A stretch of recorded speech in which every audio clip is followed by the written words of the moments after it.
Usahlah bersedih.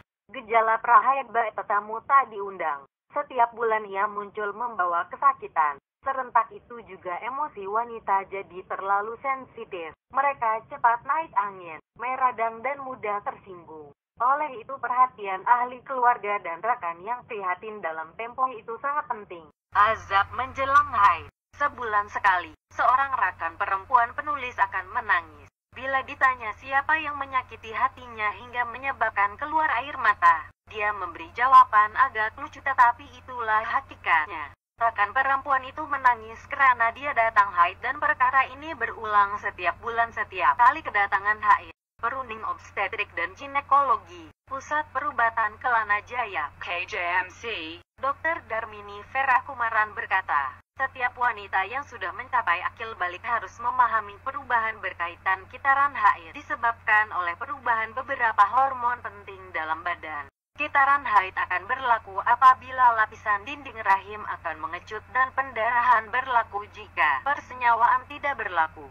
Kebanyakan tempo kitaran haid adalah 28 hari, tetapi segelintir wanita mempunyai kitaran haid yang pendek yaitu 21 hari manakala segelintir lagi mempunyai kitaran haid yang panjang yaitu 35 hari. Bagaimanapun, kitaran haid dalam lingkungan 21 hingga 35 hari setiap bulan dianggap normal dan teratur. Manakala hari pertama pendarahan dikira sebagai hari pertama kitaran haid bermula dan ia akan berterusan selama kira-kira 7 hari.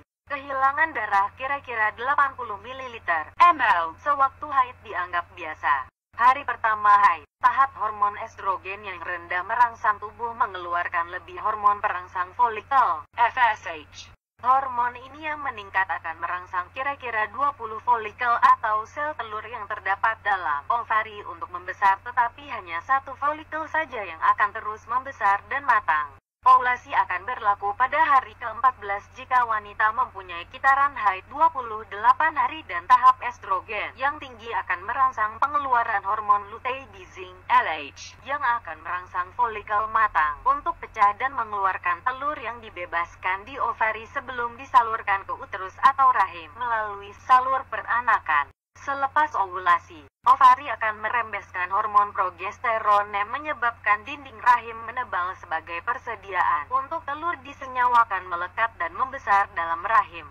Jika persenyawaan tidak berlaku, tahap hormon progesteron yang turun mendadak menyebabkan lapisan dinding rahim akan mengecut dan darah akan tumpah. Disinilah kitaran haid berlaku, katanya. Tidak semua wanita yang akan mengalami kedatangan haid tanpa masalah.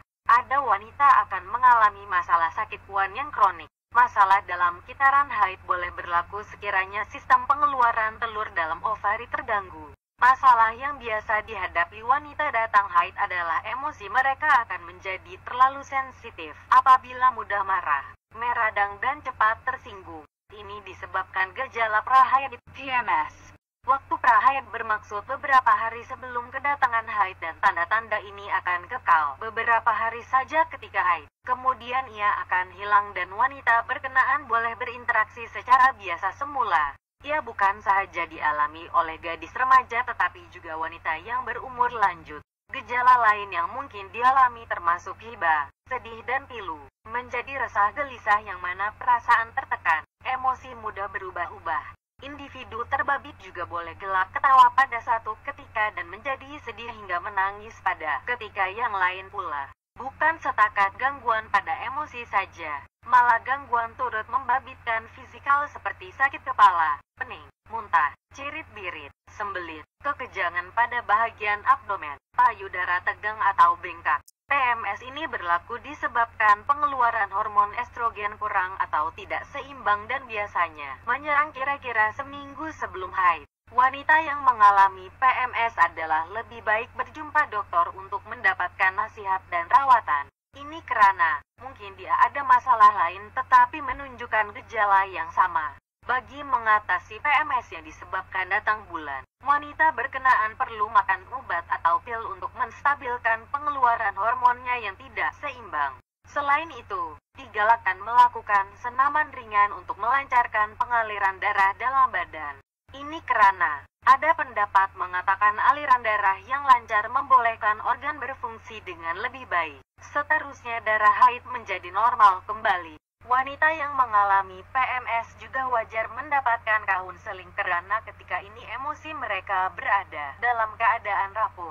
Oleh itu, rekan atau keluarga perlu sentiasa mengambil berat dan memberi pertolongan secara formal atau tidak formal. Pengeluaran hormon yang terganggu juga boleh menyebabkan haid berlebihan, yaitu menorhagia apabila wanita mengalami pendarahan yang banyak hingga memaksa mereka kerap menukar tuala wanita. Antara penyebab lain masalah ini ialah gangguan pada lapisan rahim, adenomiosis atau endometriosis, pengambilan obat anti radang, kehamilan ektopik apabila telur disenyawakan dalam tiub falopio dan bukannya rahim, jangkitan pada sistem reproduksi, kanser rahim, rahimnya bengkak atau ada ketumbuhan atau ovarinya ada sista. Tempo kedatangan haid mereka normal yaitu 5 hingga 7 hari, tetapi darah keluar dengan sangat banyak. Malah, kadang-kadang darah boleh keluar dalam bentuk berketul-ketul.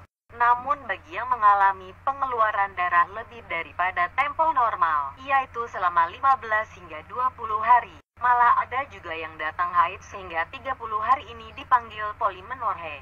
Mereka yang mengalami masalah ini terpaksa menjalani rawatan memasukkan darah ke dalam tubuhnya karena kehilangan banyak darah. Namun, wanita yang ada penyakit hati atau buah pinggang juga berisiko mengalami haid berlebihan, katanya.